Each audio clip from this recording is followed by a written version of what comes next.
¿Cuál es el día de la semana consagrado para el Dios eterno? El domingo. No, es el Shabbat. Domingo. Shabbat. Domingo. Domingo. Domingo. Domingo. Domingo. Domingo. Domingo. Domingo. Shabbat, Shabbat, Shabbat. ¿Tú qué sabes? Cállate. Si quieres saber la verdad, quédate en Reflexiones sin Fronteras.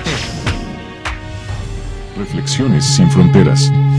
El tema de la enseñanza de hoy. ¿Shabbat o domingo? ¿Qué dice la Biblia? Desde la creación del planeta Tierra, el Dios eterno estableció el séptimo día de la semana como un día de descanso obligatorio. A ese día se le llamó Shabbat. La palabra Shabbat proviene de la raíz hebrea trilítera. Literalmente significa cesación, dejar de hacer algo, detenerse, descansar, poner fin a una actividad, reposar, finalizar o completar, haber concluido una obra o tarea. Este día se estableció como un mandamiento supremo mucho antes de que existiera la Torá, que es la ley de Dios. El Shabbat tiene una profunda importancia para la humanidad, pues se deriva directamente de su origen divino y de los propósitos que Dios mismo le asignó. La ley de Yahweh enseña que el Shabbat es un tiempo de reposo y de renovación. Es la cesación del trabajo y la dedicación al descanso y la recarga de energías. Un tiempo de santidad y bendición. Es un día bendecido y santificado por Dios, un oasis en el tiempo, donde la presencia divina es más palpable. Señal del pacto. El Shabbat es una señal eterna entre Dios y el pueblo de Israel, un recordatorio de la relación especial y el reconocimiento de Dios como Creador y Redentor. Anticipo del mundo venidero, Olam Abba. El Shabbat es una muestra de la era mesiánica y del reino milenial, un tiempo de paz, descanso y perfección. Libertad. Es un día de liberación de las ataduras del trabajo y las preocupaciones materiales, recordando la liberación de la esclavitud en Egipto. Entonces el Shabbat se considera una santa convocación para adorar y alabar a Adonai y un día para dedicarnos 100% al estudio y meditación de su ley. El Shabbat es el código de los escogidos de Adonai. Habló además Yahweh a Moisés, diciendo: Tú hablarás a los hijos de Israel, diciendo: En verdad ustedes guardarán mis días de reposo, porque es señal entre yo y ustedes, por sus generaciones, para que sepan que yo soy Yahweh que los santifico. Así guardarán el día de reposo, porque santo es para ustedes. El que lo profane, de cierto morirá. Cualquiera que hiciere en él obra alguna, aquella persona será cortada de en medio de su pueblo. 6 días se trabajará, mas el día séptimo es día de reposo consagrado a Adonai. Cualquiera que trabaje en el día de reposo, ciertamente morirá. Guardarán, pues, el día de reposo los hijos de Israel, celebrándolo por sus generaciones por pacto perpetuo. Señales para siempre entre yo y los hijos de Israel, porque en 6 días hizo Yahweh los cielos y la tierra, y en el séptimo día cesó y reposó. Éxodo 31, del versículo 12 al 17. Y les di también mis días de reposo, para que fuesen por señal entre yo y ellos, para que supiesen que yo soy Yahweh que los santifico. Ezequiel 20:12. Y les diste a conocer tu santo día de reposo, y les mandaste mandamientos, estatutos y la ley, por medio de Moisés tu siervo. Nehemías 9:14. Estos versículos demuestran la importancia que tiene el Shabbat para Adonai. Y dejan claro que quien es hijo de Dios, del Dios de Israel, debe guardar ese día, es decir, debe apartarlo para estar en familia con Dios, conocerlo, aprender de su palabra y alabar su santo nombre. El Shabbat es un día de milagros, de respuestas sobrenaturales, de sanidades poderosas y también un día de reposo en el Señor. Es un día santo y sagrado. El Señor Yeshua, los apóstoles y todos sus seguidores que nacieron de nuevo, guardaban el Shabbat. Vino a Nazaret, donde se había criado, y como acostumbraba, entró en Shabbat en la sinagoga, y fue llamado a leer Haftará, es decir, a los profetas. Lucas 4:16. Cada Shabbat, Pablo hablaba en la sinagoga con los judíos y con los griegos para tratar de convencerlos de creer en Yahshua. Hechos 18:4. El cambio del día de reposo del Shabbat, el sábado, al domingo, no fue un evento único y repentino, sino un proceso gradual y complejo que se desarrolló a lo largo de varios siglos. Estuvo influenciado por factores históricos, religiosos y políticos entrelazados, impulsado principalmente por el ascenso del catolicismo como religión universal. Después de la destrucción del Templo de Jerusalén en el año 70 después de Yeshua, y de la segunda revuelta judía, el Bar Kokhba, entre los años 132 y 135 después de Yeshua, las relaciones entre judíos ortodoxos, los judíos mesiánicos y todos los demás seguidores de Yeshua, se tensaron. El Imperio Romano perseguía a todos los judíos, tanto ortodoxos como mesiánicos, por considerarlos una secta. Entonces, los judíos y todos los creyentes en Jesucristo que estaban bajo el dominio de Roma, buscaron distanciarse del territorio de Israel, para evitar la persecución y asesinato.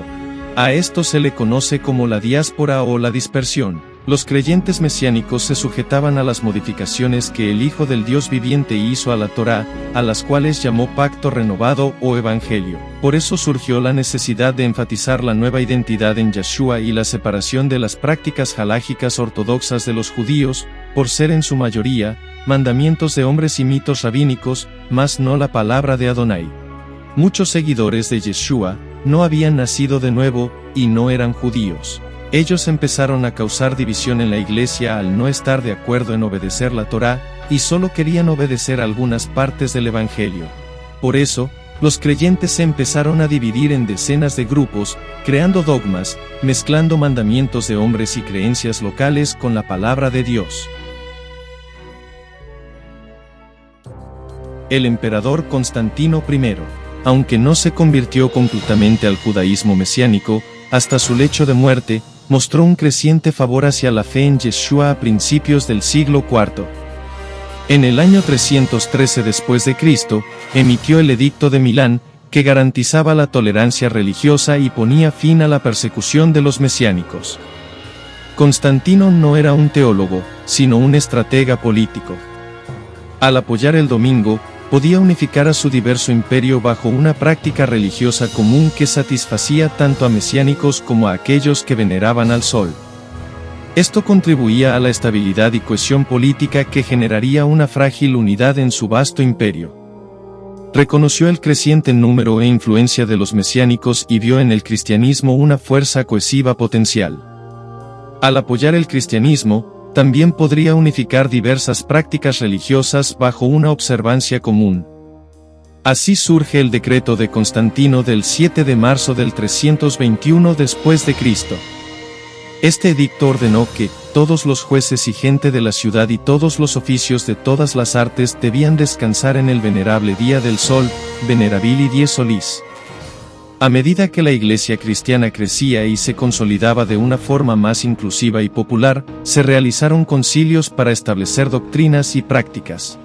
El grupo mesiánico mayoritario y acomodado, que tenía una doctrina adulterada, fue quien logró el apoyo imperial y formalizar la observancia del domingo, estableciéndose como religión oficial. Este es el nacimiento de la Iglesia Católica. En el Concilio de la Odisea, circa 363 a 364 DC, se emitieron cánones importantes que reflejaban la separación del Shabbat judío. El Canon 29 prohibía a los cristianos judaizar y descansar en sábado, e incluso estableció que quien lo hiciera quedaba maldito. En cambio, se les animaba a trabajar en sábado y a honrar el domingo, descansando en él, como verdaderos discípulos de Jesucristo. La transición fue un proceso gradual que duró entre 300 y 400 años, desde el siglo I después del Cristo, hasta el final del siglo IV después del Cristo. El edicto de Constantino promulgado en el año 321 después del Cristo y los cánones de concilios como la Odisea, el de circa entre los años 363 y 364 después del Cristo, solidificaron la observancia del domingo y desincentivaron la del Shabbat. Para finales del siglo IV, el domingo estaba firmemente establecido como el día de adoración principal para la mayoría de los cristianos en el Imperio Romano. Solo los pequeños remanentes mesiánicos que se reunían en secreto, mantenían las enseñanzas del Señor Yeshua intactas, pues nunca aceptaron la corrupción de quienes prefirieron el poder y la riqueza por encima de la palabra de Dios. Una vez establecida la Iglesia Católica Romana, implementó normas universales sobre la observancia del domingo, como en la Odisea, consolidaba su autoridad y poder sobre la vida de sus fieles. Esto permitía un mayor control sobre las prácticas religiosas y la doctrina, erradicando lo que consideraban desviaciones o judaizar. Según relatos históricos, al morir los apóstoles de Yeshua y quienes conocieron al Mesías y sus enseñanzas, la palabra de Dios se distorsionó y Roma se encargó de destruir los rollos de la Torá y del Evangelio en su afán de consolidar un solo criterio en su imperio. Millones de creyentes se dejaron corromper para evitar la persecución y ganar la aceptación social, como sigue ocurriendo hoy en día. Hasta la fecha hay quienes defienden el cambio del Shabbat al domingo, bajo el falso argumento de que Yeshua resucitó el primer día de la semana, y porque según ellos, los judíos mataron al Hijo de Dios. Así concluyeron que todo lo que venga de los judíos debe ser rechazado y destruido. Por eso eliminaron la Torá de su doctrina y cambiaron el día de reposo al domingo, como si fuera cambiarse de calcetines. Cambiar lo que estableció el Dios eterno desde la creación, genera maldición y muerte. Por lo tanto, todo el que se congrega en domingo, está fuera del orden de Dios. Como la Iglesia cristiana evangélica surgió del catolicismo, mantuvo esta misma creencia antisemita. Tal vez me puedas decir, Daniel, pero los apóstoles se reunían el primer día de la semana. Y eso es verdad. Hay versículos que lo avalan. Sin embargo, ellos también se reunían otros días de la semana, lo que significa que no era relevante el primer día, como lo hacen ver algunas personas que desconocen la ley de Dios. Los hijos de Dios se reunían para estudiar la palabra o para discutir asuntos de evangelización todos los días. Es bien sabido históricamente que los judíos todos los días estudian la palabra de Dios, pero que en Shabbat se reúnen en la sinagoga para poder adorar con más libertad, ya que es un día de santa convocación, un día sagrado y especial. Entonces, no caigamos en los engaños de la oscuridad que buscan desacreditar sistemáticamente el día de reposo, santificado y establecido por el Todopoderoso. Bajo la visión católica romana, el Shabbat representa algo judaizante y obsoleto, de un pacto muerto que ya no le sirve a la humanidad. Millones siguen creyendo esta mentira y la han adoptado junto con el antisemitismo como parte de su doctrina y filosofía de vida. Pero esto sucede por la ignorancia de las Sagradas Escrituras, ya que en el Cristo, en Yeshua, ya no hay más judío o gentil, sino que todos somos un solo cuerpo, un pueblo, el pueblo del Dios viviente. Y como somos coherederos de la promesa de Abraham, significa que todos los que creemos en Jesucristo somos judíos mesiánicos, adoptados.